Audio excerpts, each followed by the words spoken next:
El siguiente programa es presentado con el patrocinio de Verdades Eternas, diseños exclusivos. A la hora de hacer un obsequio existen muchas opciones, pero regalar detalles con los que puedes edificar a otros solo los encuentras en Verdades Eternas, diseños exclusivos y personalizados, para que en cualquier fecha especial bendigas a los que amas gratamente. Haz tu pedido ahora mismo al 317-427-0754 o al 300-445-0681. Verdades Eternas, detalles que edifican. Verdades Eternas con Humberto Canción.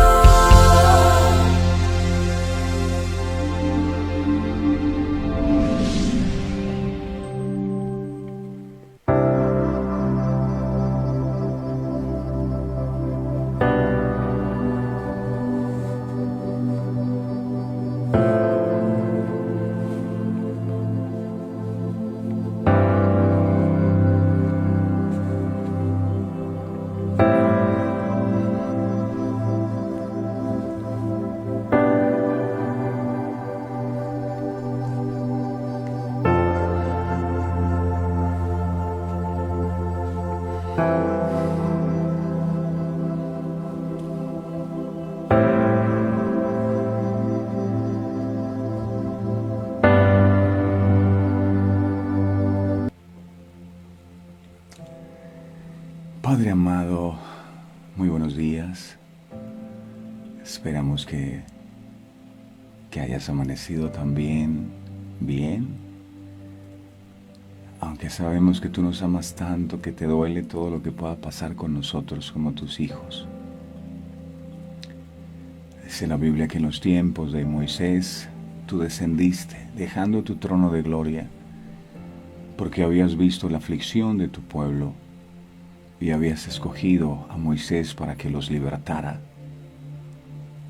Y esto nos deja ver que tú eres un Dios que te preocupas por lo que nos pasa a nosotros. Muchas veces cuando estamos pasando por momentos de adversidad, por luchas, lo primero que se nos viene a la mente es que si estamos viviendo estas cosas es porque tú te has olvidado de nosotros.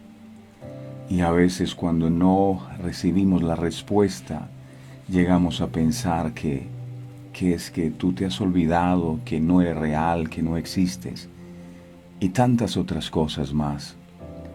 Pero a través de este episodio nos damos cuenta que tú eres un Dios que nos amas, y que estás pendiente de lo que nos pasa, y que te duele lo que nos pasa, y sufres con lo que nos pasa. Y buscas formas y maneras de manifestarte a nuestras vidas, trayéndonos la palabra, enviando personas para que nos prediquen tu evangelio y para que nos enseñen a través de las sagradas escrituras el gran amor que tú sientes por nosotros. Y eso lo valoramos inmensamente, Señor. Gracias por abrir nuestros ojos para poder entender que tú no eres ajeno a lo que estamos viviendo. Tú no eres ajeno a lo que nos está pasando, al dolor de aquellos familiares que han perdido seres queridos, de aquellas mamás que se han quedado sin sus hijos, aquellos hijos que se han quedado sin sus padres, aquellos que lo han perdido todo, que batallan, que luchan sin saber qué hacer. Yo sé que tú estás atento a todo lo que nos pasa a nosotros. Gracias por el amor tan grande que tú nos tienes. Gracias por la misericordia que hoy nos brindas, que es la que nos permite poder levantarnos y disfrutar de un nuevo día, cuando hay tantas personas que no tuvieron o que no tienen el privilegio que hoy nosotros tenemos de poder escuchar tu palabra una vez más. Es un honor, mi Señor, que valoramos, y por eso te agradecemos infinitamente. Ayúdanos a aprovechar cada tiempo que nos regala de vida para ser mejores personas, para cambiar aquellas cosas que no sirven en nuestros corazones, para ser personas distintas, Señor, para que el carácter tuyo pueda ser formado en nosotros, para que tú nos hagas Amado Dios, cada día tu imagen y semejanza, tenemos que aprender tanto de ti, a reconocer que sin ti no somos nada, a humillarnos delante de la presencia tuya, reconociendo que solamente tú eres Dios.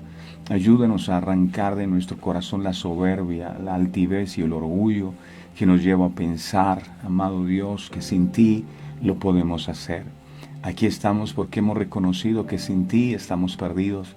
Por eso te pedimos que vengas y nos guíes y nos orientes a través de tu palabra, que nos aconsejes, que nos muestres el camino, porque en nuestras fuerzas nosotros no podemos.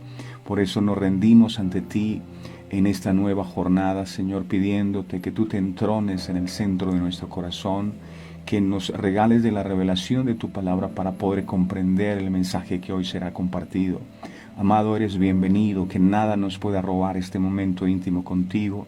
Dejamos fuera de este lugar secreto toda preocupación y angustia que hayamos traído y te las entregamos a ti, tú te haces cargo de ellas y te pedimos que sobre todos nosotros tú derrames de tu paz, que sobrepasa todo entendimiento y que nos des la posibilidad de volver a creer, que no perdamos la fe y que podamos seguir confiando en que lo mejor está por venir. Y yo te doy gracias, amado, por este nuevo día. Gracias a ti el honor y la gloria de todo lo que harás. Eres bienvenido, este es tu programa, nosotros no somos absolutamente nada, ni hemos buscado la gloria para nosotros, porque no nos interesa, la gloria es solo tuya, tú fuiste quien diste la vida por nosotros en la cruz del Calvario y a ti hemos venido a exaltar y a ti hemos venido a glorificarte. Eres bienvenido, mi amado, ven y nunca te vayas de nuestras vidas y nunca te apartes de nuestros corazones. Gracias Padre, gracias Hijo. Y gracias Espíritu Santo por estar aquí. Gracias mi Señor, amén y amén. Familia de verdades eternas, ¿cómo amanecieron ustedes? Espero que hayan amanecido muy bien, a pesar de los problemas, porque todos en la vida pasamos por problemas. La gente a veces piensa que como uno habla de la palabra de Dios y uno habla en fe, uno no tiene problemas. Claro que pasamos por problemas. Y mucho más grandes. Lo que pasa es que Dios nos ha enseñado a aprender de los errores y a entender que detrás de cada prueba es una oportunidad para Dios glorificarse en nuestra vida. Estaba meditando, mis amados, con los buenos días para todos, acerca de algo que está escrito en el libro de Romanos, en el capítulo 8, verso 18. Si lo puede leer sería fantástico, porque el Señor está hablando que Él no nos ha dado espíritu de esclavitud para estar otra vez en temor. Desde el verso 17 creo que empieza a decir eso. No nos ha dado espíritu de esclavitud para estar otra vez en temor, sino que nos ha dado espíritu de adopción. Esto me gusta, porque el espíritu de adopción por el cual podemos clamar Abba Padre o decirle a Dios Papito, porque eso significa Abba Padre, Él nos ha dado espíritu de adopción. Es interesante porque el espíritu de adopción cuando viene, cuando nosotros lo recibimos, es el que echa fuera los temores. Ahora, cuando tú entiendes que has sido adoptado en la familia de Dios y que eres hijo de Dios, entonces todo tiene que cambiar. Un hijo va a la presencia de su padre con confianza porque sabe que su padre es amoroso. Y es lo que Dios nos está diciendo. Dios nos está diciendo, hey, yo soy tu padre, soy un padre bueno, que estoy atento de ti, que estoy pendiente de ti. Tienes que venir con confianza. Y lo contrario a la confianza es el temor. Es decir, una persona que está llena de temor, que se levanta llena de preocupación, que se levanta llena de angustia, esa persona está evidenciando que no confía. Y dice ese verso 18, me impresionó mucho, dice, porque tengo por cierto que las aflicciones del tiempo presente no son nada comparadas con la gloria postrera que en vosotros ha de manifestarse. ¡Wow! Es poderoso. Entonces comienza diciendo del temor, ¿verdad? Quita ese temor. Dios no te dio espíritu de temor, más bien prepárate, porque eso que ahora te está causando temor, eso que estás viviendo, esa aflicción que te roba la paz, que te roba el gozo, que te angustia, eso es pasajero y no es nada comparado con lo que yo he preparado para ti. ¡Wow! tengo por cierto que las aflicciones de tu tiempo presente, yo no sé qué tipo de aflicción tú tienes, qué tipo de aflicción tú estás enfrentando, pero el Señor te dice hoy, mira, esas aflicciones tuyas, aunque parezcan muy grandes, aunque parezcan muy difíciles de superar, no son nada. No, eso no es nada comparado con la gloria postrera que en tu vida ha de manifestarse. Ay, si tú pudieras ver por un huequito todo lo que Dios tiene preparado para ti, te animarías hoy. Eso que estás viviendo hoy no es el final. ¿Quién te dijo que era el final? No. No era tu meta, no. Y lo dijo el profeta Elías, dijo, no, hasta aquí llegué, no voy más. Y Dios le dice, ¿qué es lo que me estás diciendo, profeta? ¿Cómo que no vas más? No, Señor. Me haces el favor, come y bebe porque largo camino te resta. Yo no he acabado de escribir mi historia contigo. Y cuando la historia tuya finaliza, es que yo empiezo a escribir mi historia en ti. Así que por favor, levántate. A pesar de los inconvenientes. Sí, hay lágrimas en tus ojos. Seca tus lágrimas, sacúdete y vuelve a intentarlo una vez más. Insiste, persiste y nunca desistas, por favor. Ok, sean todos bienvenidos, mis amados. Dios les bendiga, qué bueno poder estar aquí de nuevo como familia de verdades eternas que cada día crece más y más. Muchas gracias. Estamos listos para recibir su palabra, que es el centro de todo lo que hacemos. Señor, no soy digno de que entres bajo mi techo, que entres en mi casa. Di la palabra, Señor, y danos un corazón humilde para entender que importante no es quien predica, sino lo que se predica. Ayúdame a recibir tu palabra, que pueda recibir tu revelación y comprender lo que tú nos quieres hablar. Habla, que tu pueblo escucha. Gracias, Jesús. Amén y amén. Seguimos las enseñanzas de nuestro Maestro Jesús de Nazaret. Él vino a este mundo a derramar hasta la última gota de su sangre por amor a nosotros. Y por eso enseñamos su mensaje. Hoy vamos a hablar acerca de algo que aconteció con Jesús cuando Él comienza su ministerio. Él llegó al templo y lo purifica. El título del mensaje es Jesús purifica el templo. Jesús purifica el templo. En el libro de Juan, capítulo 2, verso 13 al 16, dice la palabra. Juan 2, del 13 al 16, dice la palabra de Dios. Estaba cerca la Pascua, dice, de los judíos, y subió Jesús a Jerusalén. Y halló en el templo a los que vendían bueyes, ovejas y palomas, y a los cambistas allí sentados. Verso 15, y haciendo un azote de cuerdas, echó fuera del templo a todos, y las ovejas, y los bueyes, y esparció las monedas de los cambistas, y volcó las mesas. Verso 16. Y dijo a los que vendían palomas: quitad de aquí todo esto, y no hagáis de la casa de mi padre casa de mercado. Se enojó Jesús. Dios es amor, sí, Dios es amor. Pero míralo aquí, ve. También se molesta. También se enoja. Para poder comprender el trasfondo de todo lo que en este pasaje ocurrió, es necesario echar un vistazo al Antiguo Testamento, donde Dios mandó a su pueblo a construir un tabernáculo de adoración. Este fue un lugar temporal donde se presentaban sacrificios y ofrendas. Miremos el libro de Éxodo, capítulo 25, verso 8. Éxodo 25, 8.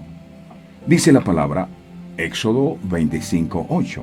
Dice: y harán un santuario para mí, dice el Señor, y habitaré en medio de ellos, y harán un santuario para mí, y habitaré en medio de ellos. Dios quiere habitar en medio de su pueblo. La idea primordial del tabernáculo es que era la morada de Dios, el lugar donde la misma presencia de Dios habitaba. Dios nunca había morado en la tierra con su pueblo hasta después que cruzaron el Mar Rojo, hasta que la redención en figura fuese cumplida. Dios nos creó, mis amados, y esta es una excelente noticia que nos debe alegrar a todos. Él nos creó para que tuviéramos comunión con Él. Esa palabra comunión es una palabra compuesta, común, unión con Él. Sí, por eso dice la Biblia, cuando usted lee el libro de Génesis, usted va a encontrar que Dios efectivamente hizo el huerto del Edén y se pudo haber ido, pero Dios estaba ahí. Él hizo el huerto del Edén no solo para que Adán y Eva tuvieran todo lo que necesitaban para subsistir, sino que creó el huerto del Edén para tener intimidad con el hombre. ¡Wow!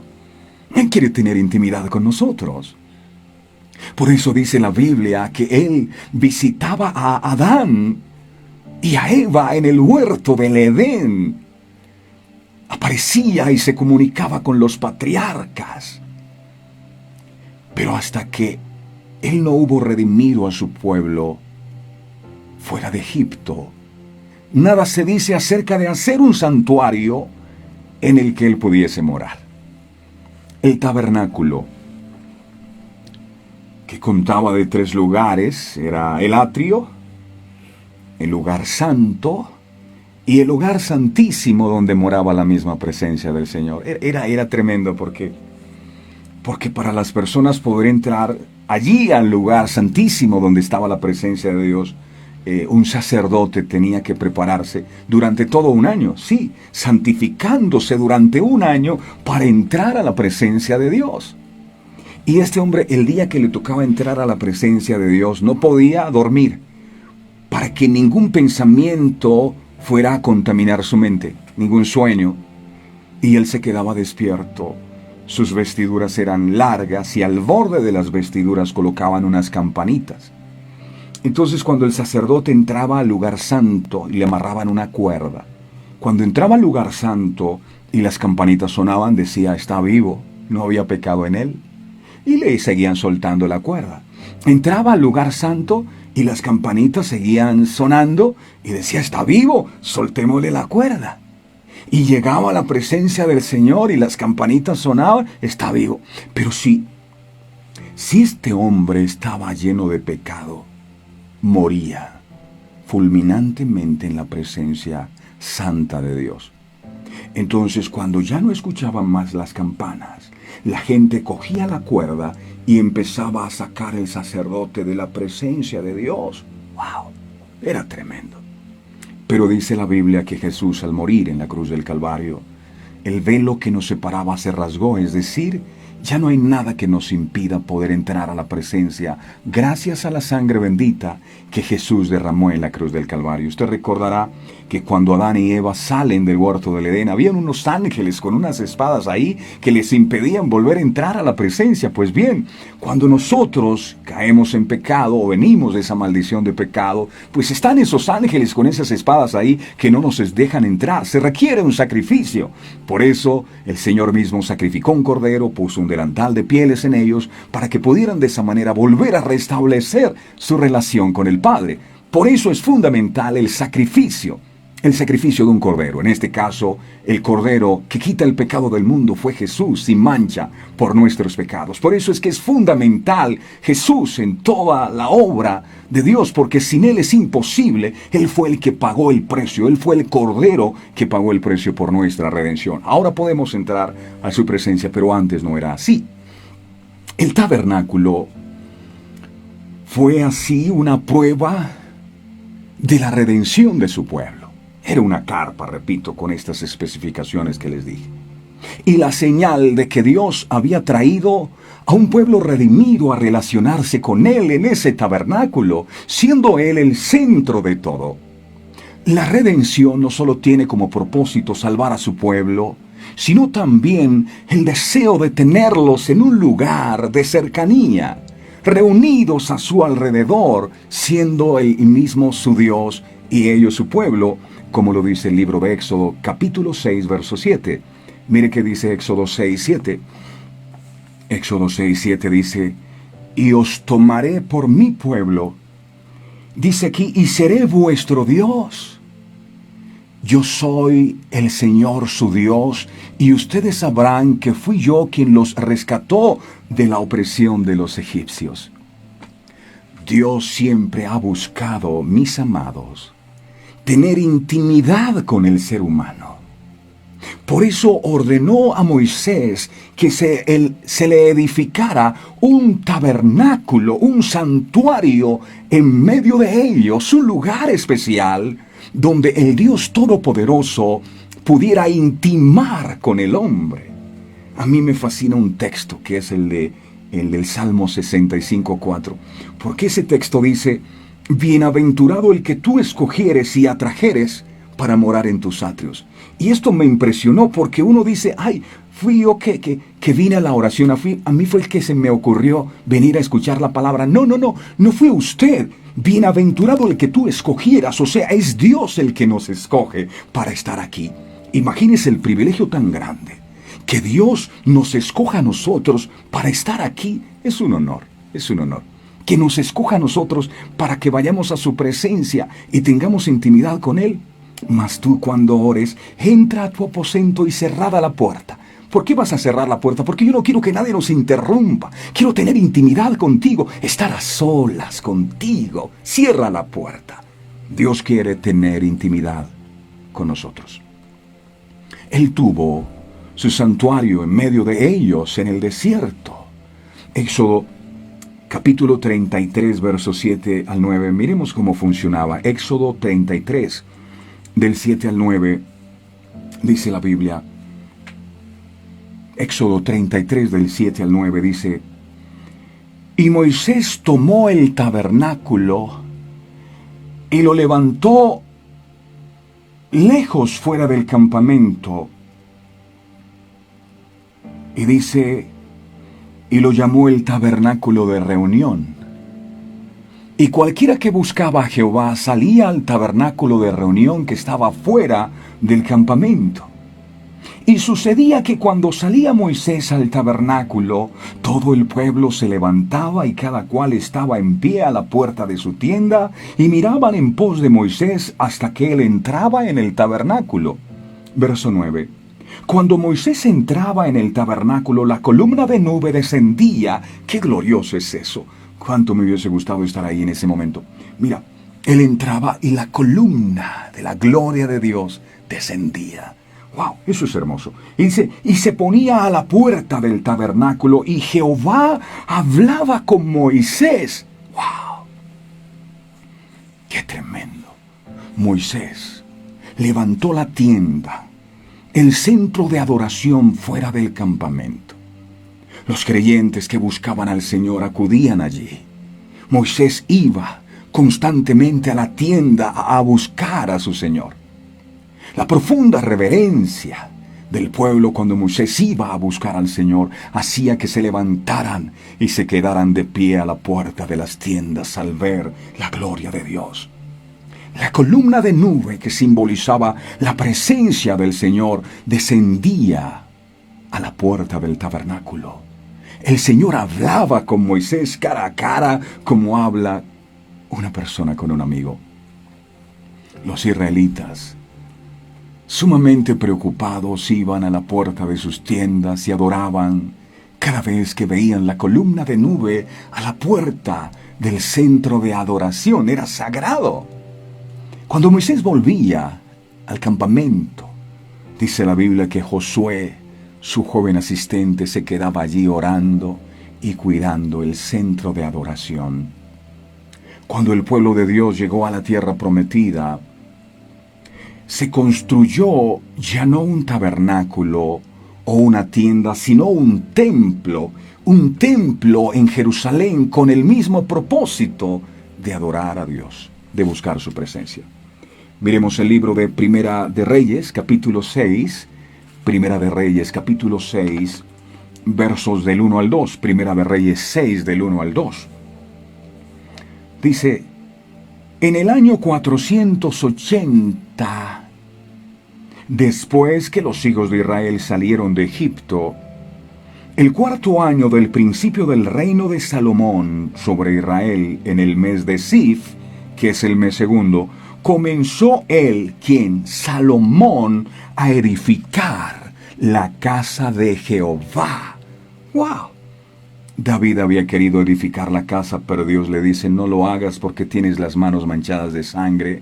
Y antes de morir, David da instrucciones precisas a su hija Salomón para que sea Salomón quien edifique una casa en la que more la presencia de Dios. Yo no sé si ustedes recuerdan un momento cuando David empieza a gobernar. Él lo primero que dice es: yo no puedo gobernar sin la presencia de Dios. Y la presencia de Dios hasta ese instante había sido abandonada. Estaba por allá en la casa de Aminadab.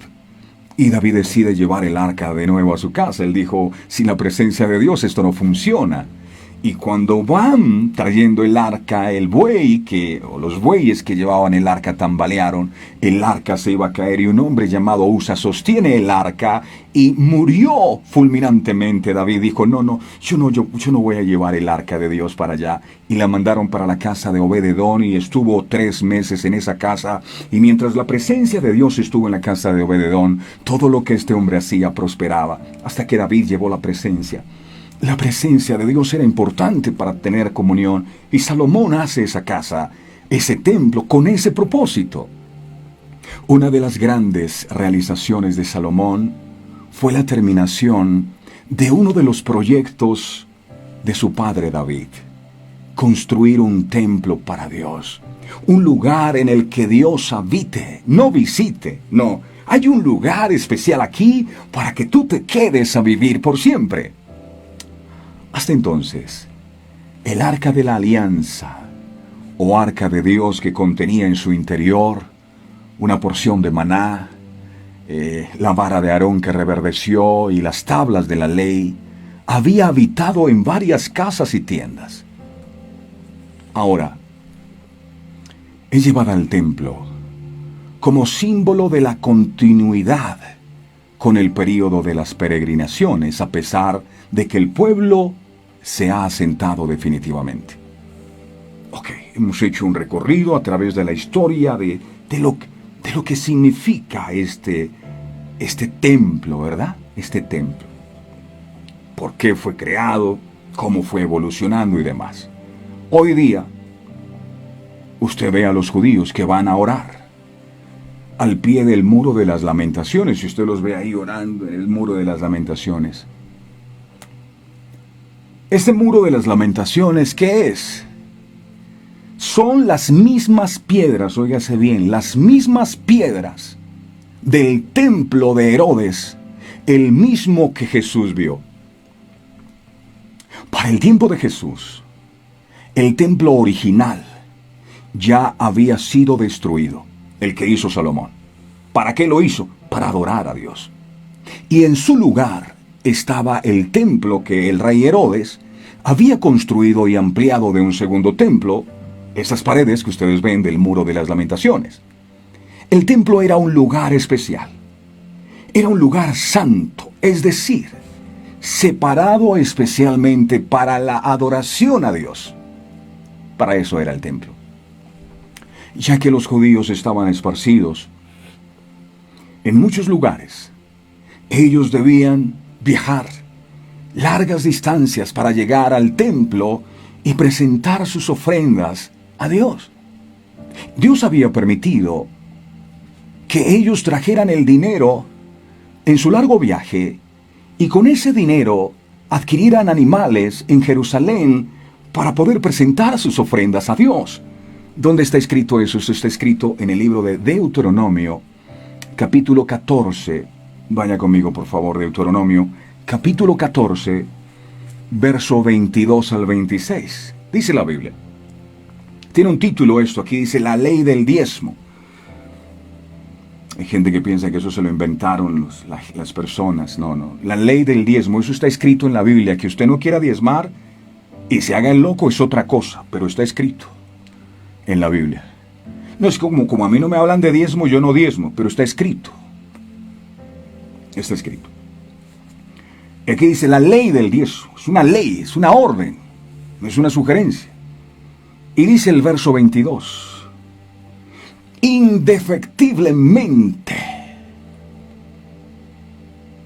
diezmarás. Indefectiblemente. Y si usted busca el significado de la palabra indefectiblemente, se va a encontrar que esa palabra indefectiblemente significa que no puede dejar de hacer o faltar. No puedes dejar de diezmar. No lo puedes hacer indefectiblemente. No, es que hoy no me alcanzó el dinero, hoy no voy a diezmar. Es que hoy se lo voy a dar a los pobres. Es que hoy voy... No, indefectiblemente diezmarás. No lo dejarás de hacer. Dice, todo el producto del grano que rindiere tu campo cada año. Verso 28. Y comerás delante de Jehová tu Dios en el lugar que Él escogiere para poner allí su nombre, el diezmo, o sea, 10% de tu grano, de tu vino y de tu aceite, y las primicias que son tus primeros frutos, de tus manadas y de tus ganados, para que aprendas a temer a Jehová tu Dios todos los días. Verso 24.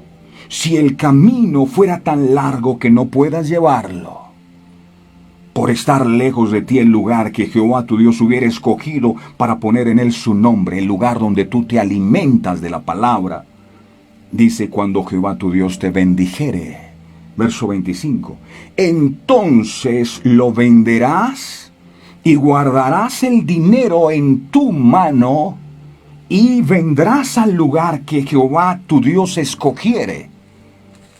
El lugar que Jehová tu Dios escogiere. Y dice aquí, y darás el dinero. Está en la Biblia escrito. Y darás el dinero por todo lo que deseas. Darás el dinero por todo lo que deseas. Por vacas, por ovejas, por vino, por sidra, o por cualquier cosa que tú deseares. Y comerás allí delante de Jehová tu Dios, y te alegrarás tú y tu familia. Está escrito. Además, si ellos vivían en ciudades extranjeras, donde se usaba dinero diferente, podían cambiarlo en Jerusalén por el dinero que se ofrecería, porque ofrecían dinero. El templo era el lugar donde Dios se manifestaba a su pueblo a través del sacerdote, quien era la voz de Dios al pueblo y tenía que purificarse antes de entrar al lugar santísimo. Mediante el sacrificio de un animal como expiación, tomaban la sangre y empezaban a rociarla. De esa manera el pecado quedaba cubierto, no quitado, cubierto, hasta que llega Jesús y sí lo quita. Sin embargo, en el pasaje que hoy estudiamos, y aquí es donde se pone bueno esto, hicimos todo el estudio de cómo nació esto del templo, por qué Dios lo dijo, para llegar a este punto, para poder entender por qué cuando Jesús llegó a ese lugar se comportó de la manera como lo hizo. En el pasaje que hoy estudiamos vemos que este lugar puro y santo, por su tradición histórica, los judíos lo habían convertido en un lugar de mercadería, donde se cometían muchos ilícitos contrarios a la voluntad de Dios. Juan, capítulo 2, verso 13 al 14, dice la Biblia. Juan, capítulo 2, verso 13 al 14.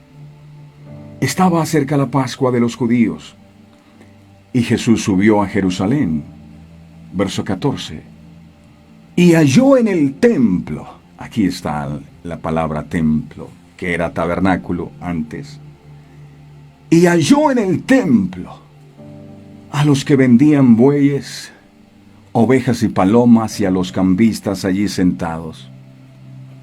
Era un lugar para adorar a Dios, pero se había convertido en otra cosa. El templo era el centro de la vida judía. Jesús no está en contra del templo, sino en lo que habían convertido el templo, un mercado en vez de un lugar de oración.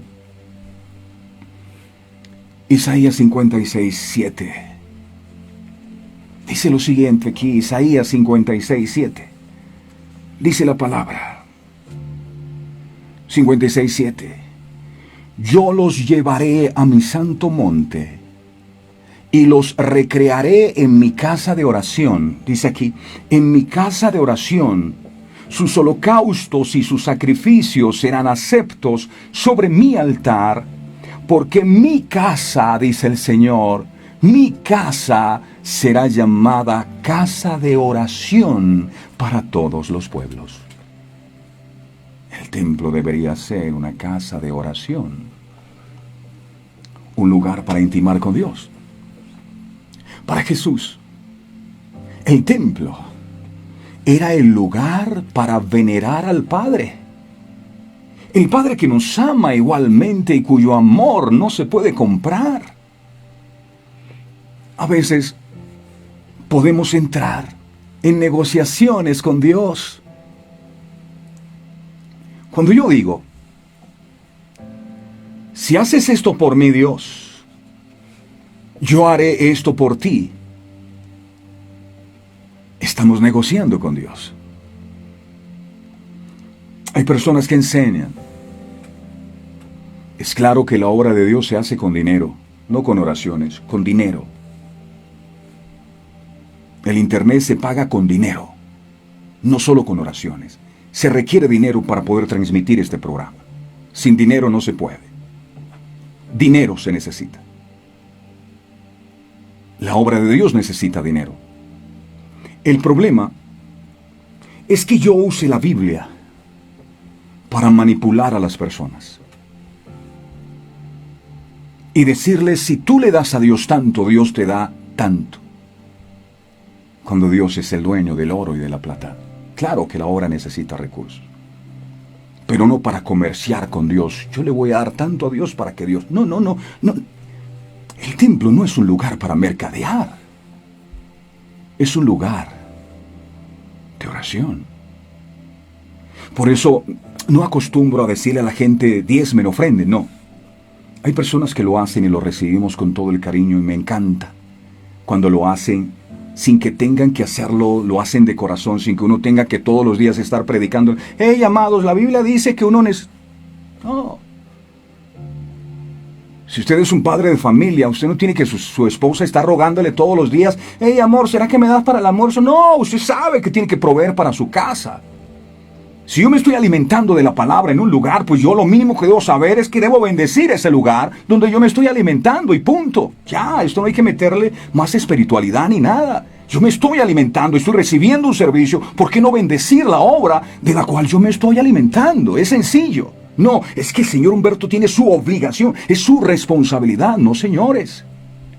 Y así funciona la obra de Dios, sea aquí o en cualquier lado, va a necesitar recursos. Y es bonito cuando las personas de corazón deciden, yo quiero bendecir ese ministerio, amén, amén. Pero no porque tienen que hacerlo, porque les nace de corazón. Y muchas gracias a todos los que lo hacen. Dios bendiga la obra de sus manos. Pero es un principio tan sencillo. Porque hay gente, no, es que me van a robar la plata. ¿Cuál plata? ¿A quién se le ha robado dinero? ¿A quién yo le he metido la mano en el bolsillo para sacarle su plata? ¿A quién? Absolutamente a nadie. Es que la obra se hace con recursos. No, la silla donde usted va a su iglesia, esa silla la tuvo que comprar. La persona, su pastor, la tuvo que comprar. Ese ventilador que le echa aire, la tuvo que comprar ese ventilador y tiene que pagar luz. ¿De dónde saca el dinero? Porque es que a veces, así sí que me voy a enojar como Jesús se enojó. A veces hablamos, no, es que en la iglesia roban. ¿A quién le ha robado? A ver, que el primero que levante su mano y diga que yo le robé. Nadie. Oh, qué bonito que la gente diga, oiga, yo quiero bendecir esa obra. Todos los días me alimento y nada, nunca bendigo esa obra. Eso se llama egoísmo y Dios mira eso. Hey, ¿cómo es posible que tú te alimentes ahí todos los días? Y que rica la palabra y rica la revelación y Dios lo bendiga, señor Humberto, pero nunca le das nada a esa hora. ¡Ey, estás mal! ¿Estás mal? No, es que Dios me ama, sí te ama, pero si tú quieres que esta obra siga, necesitas bendecir la obra. Así de sencillo. Así de sencillo. Entonces, es importante entender que la obra se hace con recursos, pero no tomar la palabra para manipular a las personas. Así que si Dios te da y ahora Dios pone en mi corazón que las primeras personas que den 1,000,000, Dios les va a dar no sé cuánto, eso ya es manipulación. No, bonito es, me nace hacerlo, de corazón voluntario, quiero bendecir, qué rico. Pero ustedes no van a escucharme a mí aquí diciendo, no, Señor, me mostró que las primeras 20... No, Señor, eso se llama manipulación. Manipulación de las personas. Para robarles el dinero, para quitarles el dinero. Fácilmente puedo volver mi relación con Dios un tipo de transacción. Tú me das, yo te doy. Como hacían estos mercaderes.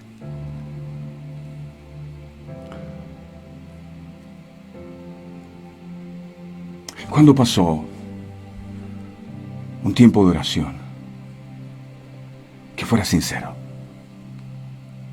¿estoy buscando a Dios o estoy buscando lo que Él me pueda dar? Eso es una transacción. Eso también es una mercadería. No, yo vengo es por un milagro. No porque quiera conocer a Dios, no porque quiera intimar. Lo que quiero es un milagro. Eso es mercadería. Y en eso se había convertido el templo. Por eso Jesús se enoja. Jesús se enoja y cogió un látigo y para afuera todos. Usted y yo somos los templos de Dios en el mundo. Mire lo que dice Primera de Corintios. Primera de Corintios 6, 19. Generalmente las personas que diezman y ofrendan nunca dicen nada. Los que siempre dicen son los que nunca dan nada. Los que siempre dicen que lo roban es los que nunca dan nada. Pero en la Biblia está escrito. Primera de Corintios, capítulo 6, verso 19. Primera de Corintios 6, 19. Aquí dice, ¿o ignoráis que vuestro cuerpo es templo del Espíritu Santo, el cual está en vosotros, el cual tenéis de Dios y que no sois vuestros? Wow. No nos pertenecemos a nosotros mismos. Si pudiéramos comprender completamente esto, sentiríamos sobre nosotros la gran responsabilidad de mantenernos en la mejor condición espiritual, a fin de prestar a Dios un servicio perfecto. Cuando Jesús entra a nuestras vidas, Él empieza a limpiarnos de nuestros pecados. Él empieza a quitarnos los defectos de carácter o curarnos de las flaquezas de nuestro temperamento y disposición. Él quiere que nuestro corazón pueda ser el lugar de su habitación, un corazón limpio, un corazón puro. El apóstol Pablo captó esta colosal realidad que soy un templo viviente en el cual la palabra de Dios se habla eternamente. Mire lo que dice 2 de Corintios 6, 14 al 18. 2 de Corintios 6, 14, 18. Dice la palabra, no os unáis en yugo desigual con los incrédulos, porque ¿qué compañerismo tiene la justicia con la injusticia? ¿Y qué comunión tiene la luz con las tinieblas? ¿Y qué concordia Cristo con Belial? Dice la palabra. ¿O qué parte el creyente con el incrédulo? ¿Y qué acuerdo hay entre el templo de Dios y los ídolos? Porque vosotros sois el templo del Dios viviente. Como Dios dijo, habitaré y andaré entre ellos y seré su Dios y ellos serán mi pueblo. Usted y yo somos el templo. Dice el verso 17, por lo cual salid en medio de ellos y apartaos, dice el Señor, y no toquéis lo inmundo, y yo os recibiré y seré para vosotros por Padre, y vosotros me seréis hijos e hijas, dice el Señor Todopoderoso. Somos templos vivientes del Señor. Cuando el Señor Jesús se dio cuenta en lo que se había convertido el templo, el lugar de adoración, con toda autoridad y con látigo en su mano, expulsa a estos mercaderes quienes han hecho del templo una cueva de ladrones. Juan, capítulo 2, vamos a leer desde el verso 15 al 16. Juan 2, del 15 al 16, dice la palabra: y haciendo un azote de cuerdas, echó fuera del templo a todos, y las ovejas y los bueyes, y esparció las monedas de los cambistas y volcó las mesas. Y dice el verso 16, y dijo a los que vendían palomas: quitad de aquí esto, y no hagáis de la casa de mi padre casa de mercado. La gente que visitaba el templo, acostumbrada a los cambistas de monedas y a los vendedores ambulantes, que como adoradores de la conveniencia vendían ganado, ovejas y palomas para los sacrificios rituales. Cualquiera podría haberse tentado a cuestionar a Jesús por su manera airada como reaccionó. Pero esta, recuerdan ustedes, es la casa de Dios. Y cuando el dinero se vuelve el protagonista, tiende a abarcarlo todo, a ser el centro incluso de la predicación. Hay reuniones en iglesias donde no solo oran por una ofrenda, sino por 2 y 3. El centro del mensaje fue el dinero. Salmos, capítulo 69, verso 9, dice la palabra, Salmo 69, 9, dice la palabra: porque me consumió el celo de tu casa, y los denuestos de los que te vituperaban cayeron sobre mí.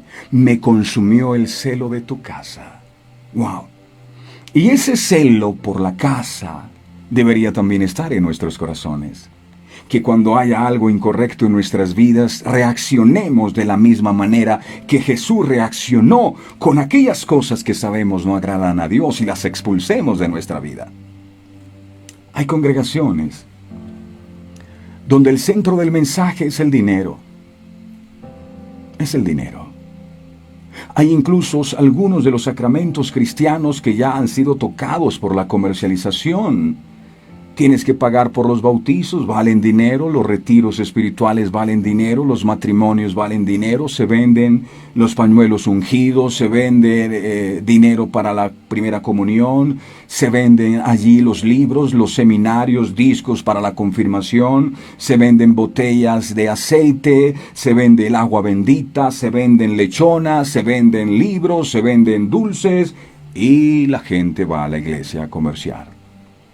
Hay incluso iglesias que el propósito son de ser levantadas en barrios estrato altos, donde hay más dinero, o colocan sus centros de operaciones no en barrios marginados, sino en países donde las ofrendas son en dólares y en donde la gente ofrenda bastante.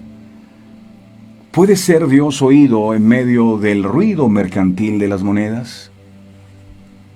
¿Qué era lo que enfurecía a Jesús? No solo que el dinero circulaba en el templo y que animales eran vendidos para sacrificios, sino el hecho que los mercaderes vendían animales a precios mucho más altos de lo que cobraban fuera del templo, y además los cambiadores de monedas ganaban más de lo que debían. Estos comerciantes inescrupulosos se estaban aprovechando de la buena fe y la religiosidad de los que iban al templo. Ejerciendo un monopolio abusivo, el comercio había reemplazado la oración, el propósito fundamental con el cual fue instituido el templo. Jesús ama el templo, y allí Él se siente en casa, porque era la casa de su Padre. Era un espacio sagrado para Él. Pero, como la comunidad del espacio sagrado, Él pudo también encontrar a Dios en cualquier parte, porque Él llevaba a Dios dentro de sí.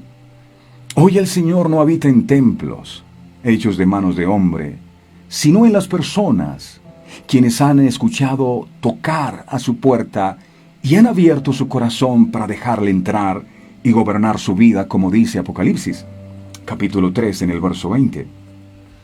Apocalipsis 3:20 dice la palabra: He aquí yo estoy a la puerta y llamo. Si alguno oye mi voz y abre la puerta, entraré a él y cenaré con él y él conmigo.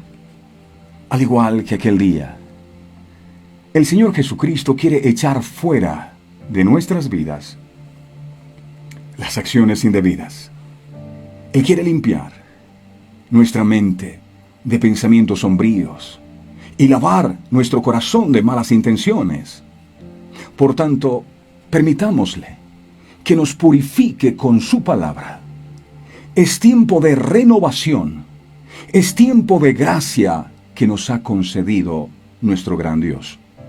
Es tiempo, mis amados, de que examinemos nuestra vida. Es tiempo de voltear nuestros ojos hacia adentro de nuestra alma y que el látigo del Señor expulse todo lo malo que hay dentro de su templo, dentro de nuestros corazones. Que nuestro cuerpo, que es el templo de Dios, vuelva a ser santo. Que nuestro cuerpo, que es el templo de Dios, vuelva a ser puro para Él. ¿Acaso el saber que somos el templo donde mora el Espíritu Santo no nos debería comprometer a llevar vidas santas y comprometidas con Dios? Eso es lo que el Señor ha venido a decirnos. ¿Cómo está tu templo? ¿Cómo está tu vida? ¿Qué es lo que maquinas al interior de tus pensamientos? ¿Qué hay en tus emociones? ¿Son tus decisiones guiadas por Dios? El solo hecho de saber que un Dios santo habita en medio de nosotros ya implica que tenemos parte con Dios, que nuestro ser interior posee un tremendo potencial divino. No obstante, muchas veces, con nuestras prácticas y costumbres, ensuciamos el templo y lo convertimos en lugar que debió haber sido sagrado, consagrado para Él. Lo convertimos en morada de malos hábitos, morada de malos pensamientos, morada de fornicación, de vicios, de adicciones, de envidias, de ira, de egoísmo, de orgullo, de lujuria, de glotonería. Yo les conté que ahí en Isaías 6, Isaías dijo cuando estuvo en la presencia del Señor: ay de mí, que siendo un hombre inmundo de labios han visto mis ojos al Rey. ¿Se pueden imaginar que el Dios Santo, creador del cielo y de la tierra, venga a morar en nuestros corazones? ¿Qué encontraría? ¿Qué? Yo no sé por qué no siento la presencia de Dios en mi vida, pero ¿cómo Dios puede habitar en un corazón lleno de maldad? En un corazón lleno de odio, de rencor. ¿Cómo? El Señor en este día toma su látigo y empieza a sacar lo que no sirve. Ese no fue el propósito con el cual el templo fue creado. Jesús no murió en la cruz del Calvario para que usted siguiera todavía esclavizado a sus adicciones. No. Él murió para preparar un lugar donde Él pudiera habitar. Y Él es santo. Todos estos factores nos debilitan interiormente, construyendo una barrera entre nosotros y Dios. Nuestra naturaleza caída nos conduce a pecar, a ser ególatras. Es como cuando permitimos que todo esto se arraigue en nuestras vidas y eche raíces. Jesús lo enseñó de esta manera en el libro de Lucas capítulo 11, verso 24 al 26. Jesús dijo, Lucas 11, 24 al 26. Cuando el espíritu inmundo sale del hombre, anda por lugares secos buscando reposo, y no hallándolo dice, volveré a mi casa. Mira, el diablo cree que tu cuerpo es su casa. Volveré a mi casa. ¿De cuándo en dónde el enemigo se ha tomado atribuciones que no le pertenecen? Jesús compró nuestra vida a precio de su propia sangre, pero el diablo cree que tu cuerpo es su casa. Dice, volveré a mi casa de donde salí. Verso 25. Cuando llega, la halla barrida y adornada. La casa está barrida y adornada. Entonces va y toma otros 7 espíritus peores que él, y entrados moran allí, y el postrer estado de aquel hombre viene a ser peor que el primero. Volveré a mi casa. ¿Qué tal? Muchas veces nuestras vidas se reflejan en esta enseñanza. Luchamos en nuestras fuerzas por alejar de nosotros todo lo malo que allí habita. Nos aferramos a nuestra capacidad y no desarraigamos de nuestro interior los apegos. Estos son los que no nos permiten vivir vidas plenas. Es entonces cuando brotan nuevamente nuestros defectos interiores y vienen hasta con más fuerza y acompañados de otros que ignorábamos que teníamos. Con mucha frecuencia escuchamos decir, personas que asesinan a otros, oye, yo no sabía que era capaz de hacer eso. ¿Dónde estaba? Ahí adentro. Yo no sabía que era capaz de hacer eso o hacer aquello. Esto pasa porque no hemos limpiado la conciencia en nuestro interior. No hemos limpiado nuestro templo interior de los prejuicios religiosos, de los estereotipos con los cuales estigmatizamos a las personas. Es entonces cuando nuestra casa se llena de mercaderes, se llena de ignorancia. Nuestra casa, que es el templo de Dios, se llena de dudas, se llena de temores, se llena de angustias, se llena de preocupaciones, se llena de lujuria, se llena de raíces de amargura, de falta de perdón, de envidia. ¿Y tu templo cómo está? ¿Cómo está? Debemos limpiar, tal como Jesús lo hizo, nuestro templo interior. Recordemos que allí habita el Espíritu Santo. Y si el Espíritu Santo habita aquí, en tu corazón, y tú te vuelves a fumar, obligas al Espíritu Santo a hacer lo mismo que tú, porque Él mora dentro de ti. El Espíritu Santo quiere ayudarnos en esa limpieza, pero a veces nos acostumbramos tanto al mugre. Sí, a veces vemos las cosas y creemos que están bien. Haga el ejercicio en su propia casa y empieza a intentar sacar la basura y se va a dar cuenta, al final usted dice, Dios mío, yo lo que tenía en mi casa era pura basura.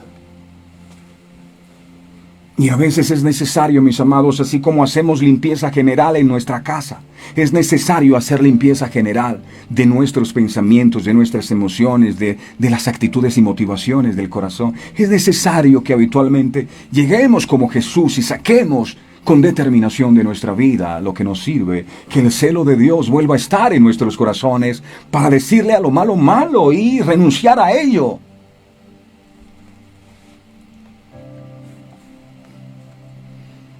Debemos dejar que actúe en nuestras vidas y nos guíe.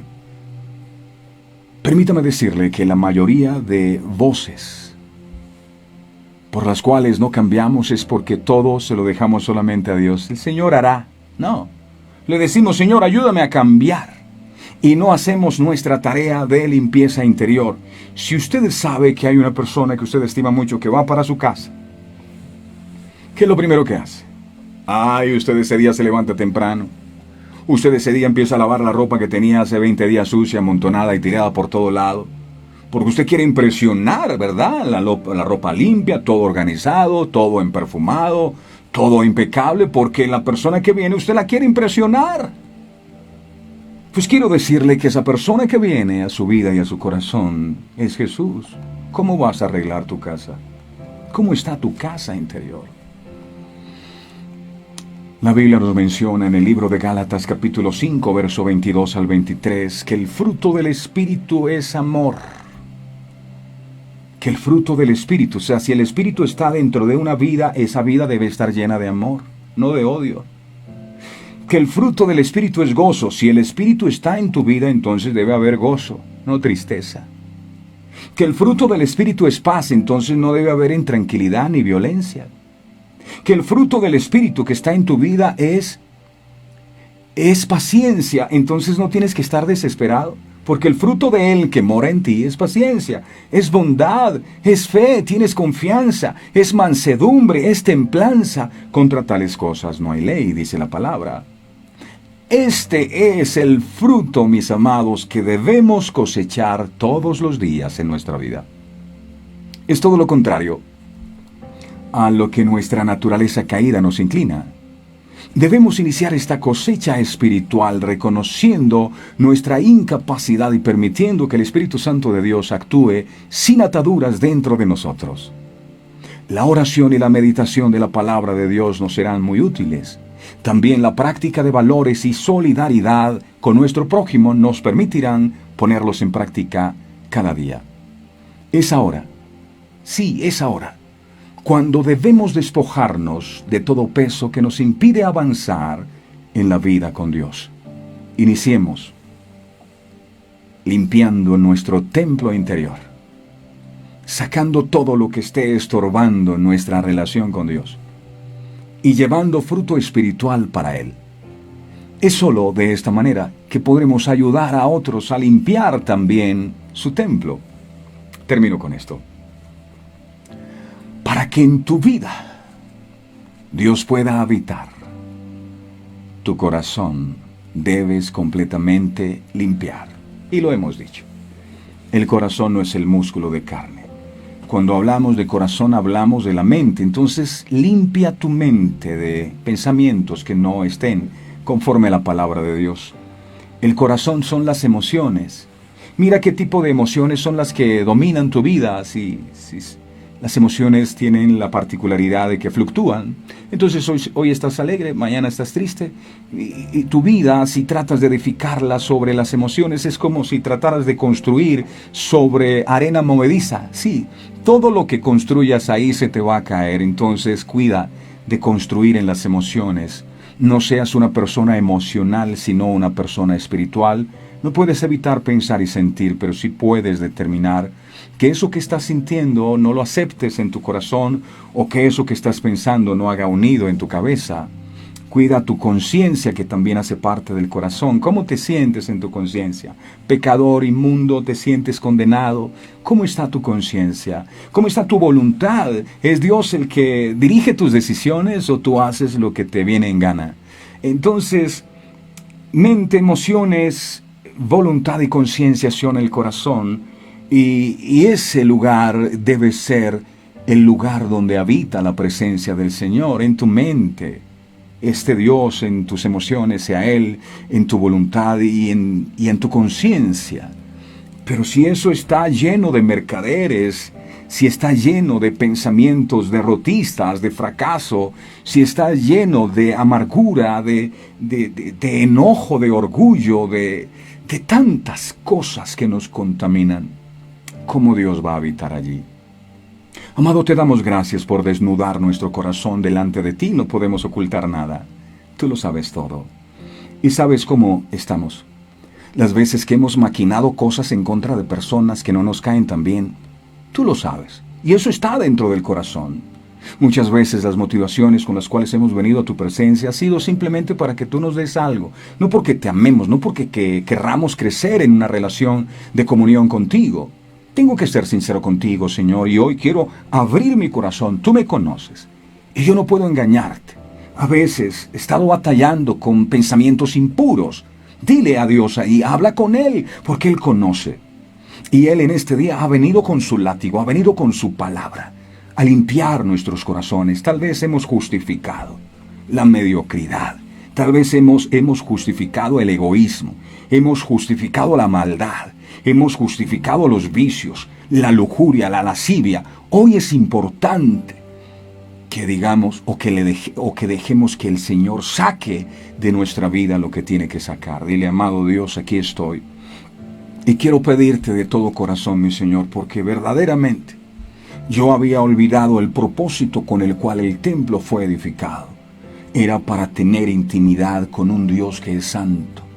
Y sin darme cuenta, permití que con el paso del tiempo ese lugar se convirtiera en otra cosa menos un lugar de adoración, donde se honra tu nombre. Creo Mi amado, que la mayor adoración no es cantar, es cuando acatamos tu voluntad, es cuando te obedecemos, es cuando nos rendimos completamente a ti. Hoy te pedimos que esa sangre bendita que tú derramaste en la cruz del Calvario limpie nuestros pensamientos, de todo pensamiento negativo, de todo pensamiento de crítica, de juzgamiento, de todo enojo, toda emoción de ira, de contienda, de desánimo, de derrota, de fracaso. Que tu sangre bendita sea limpiándonos en esta hora, amado Dios, nuestras conciencias de toda obra muerta. Que nuestra voluntad, Señor, sea no la nuestra ya, sino la tuya, para tomar decisiones sabias en nuestra vida. En tus manos está tu templo que tú has venido en este día a limpiar. Restáuralo todo, renuévalo todo, límpialo todo. Señor, saca lo que tengas que sacar, limpia lo que tengas que limpiar, pero anhelo con todo mi corazón que mi templo, que este templo que es tuyo, que es mi cuerpo donde mora tu presencia, sea un lugar para adorarte a ti y para honrarte a ti siempre. Gracias, Padre, gracias, Hijo, y gracias, Espíritu Santo, en el nombre poderoso de Jesús. Amén y amén. Somos el templo de Dios. ¿En qué hemos convertido ese templo? Cuando Dios nos habla no es para condenarnos, es para llamarnos la atención porque nos ama y empezar a cambiar lo que tengamos que cambiar. Que en el trono de nuestro corazón solo se siente Él, que aquí no habite nada más, sino solo Él. Gracias, mi Jesús. Amén. Lo regala. Dios les bendiga en gran manera. No olviden, somos templos del Espíritu Santo. Bendiciones. Este programa fue presentado con el patrocinio de Verdades Eternas, diseños exclusivos. A la hora de hacer un obsequio existen muchas opciones, pero regalar detalles con los que puedes edificar a otros solo los encuentras en Verdades Eternas, diseños exclusivos y personalizados, para que en cualquier fecha especial bendigas a los que amas gratamente. Haz tu pedido ahora mismo al 317-427-0754 o al 300-445-0681. Verdades Eternas, detalles que edifican.